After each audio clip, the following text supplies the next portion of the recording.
Good morning, everyone. It's February 6, 2019.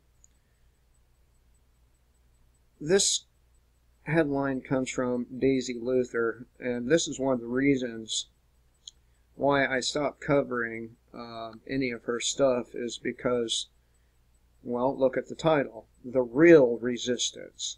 Sheriffs in Washington state refuse to enforce unconstitutional gun laws. Okay, but what about all the other unconstitutional laws that they do enforce? I have a problem with people with cognitive dissonance and Stockholm Syndrome because they can't seem to snap themselves out of it. And meanwhile, we go over here to the Free Thought Project, and this guy bites a cop, he gets 30 years in prison. This cop rapes a child, and he gets no jail. And people have the fucking nerve to say there's not two justice systems, two judicial systems. It should be painfully obvious by now that the average everyday citizen is not the same as anyone in the government. So this happened in Lubbock, Texas. If you're ever in doubt about the special privilege awarded to those who are members of government or the corporate oligarchy, one need only look at the following two cases. While oftentimes the justice system will grant special privileges to those connected to it, it can also be used to severely punish those who dare cause injury to one of the connected. Because police claim authority to extort people who do not have the proper lights on their bicycles. Angel Hernandez, 36, was targeted for this offense last March. Hernandez showed the officer that the light on his bicycle stopped working, but this was not enough. I mean, a light on a bicycle. The officer then ran Hernandez through the system and noticed that he had an outstanding warrant for failing to appear in court on a forgery charge, so he moved to arrest him. Not wanting to be arrested, Hernandez took off running. The chase ended in a struggle as the officer tasered Hernandez several times, even asking a neighbor to step in and help him. During the struggle, Hernandez bit the officer on the arm several times, to which the officer responded by repeatedly beating Hernandez in the head with his baton, severely injuring him. Now, there's no question that the guy did something wrong. My problem is this right here. 30 years, no jail.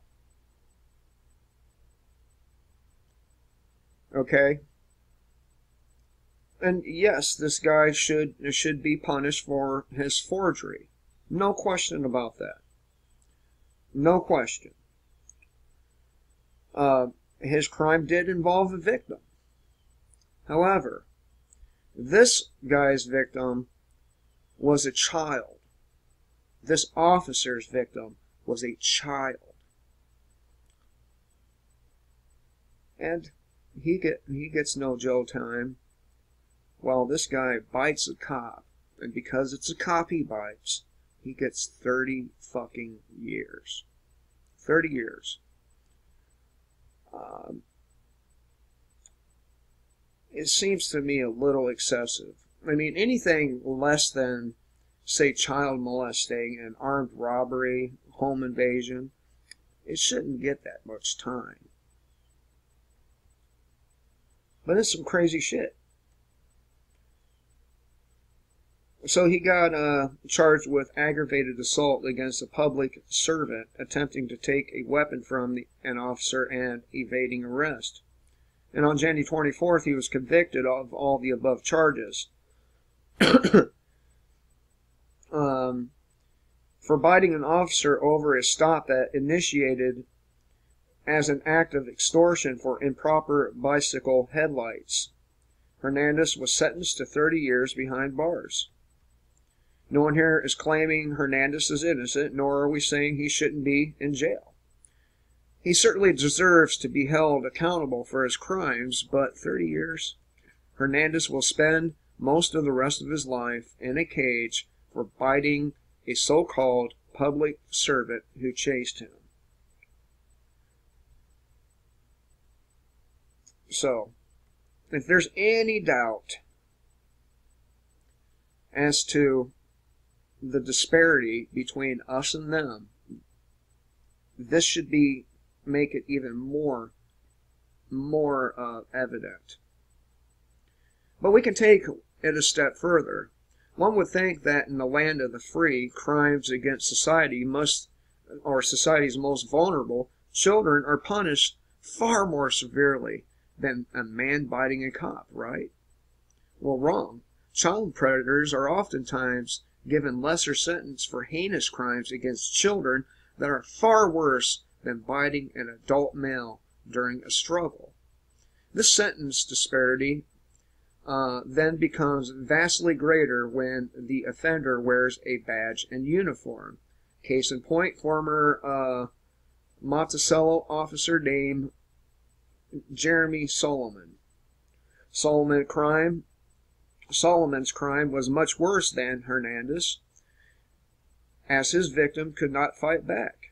She was a child. In June of 2017, Solomon was arrested and charged with third-degree rape, a felony, and endangering the welfare of a child, and official misconduct, both misdemeanors for raping a child. If you have children, you really need to keep them close and make sure no adult is around them other than you, your husband, wife, maybe grandparents, but it doesn't seem like you can trust anybody these days. In the land of the free, police officers who are sworn to protect can violate that oath and prey on the most innocent and vulnerable members of our society, harming them in the most horrific ways, and not go to jail. In the meantime, well, you get caught with a little bit of weed, you get caught with some cocaine, you get caught with some LSD, mushrooms, or any of that stuff, man, they throw the fucking book at you. Anyway, this is one of the many reasons I give when I say, kill the state before the state kills you.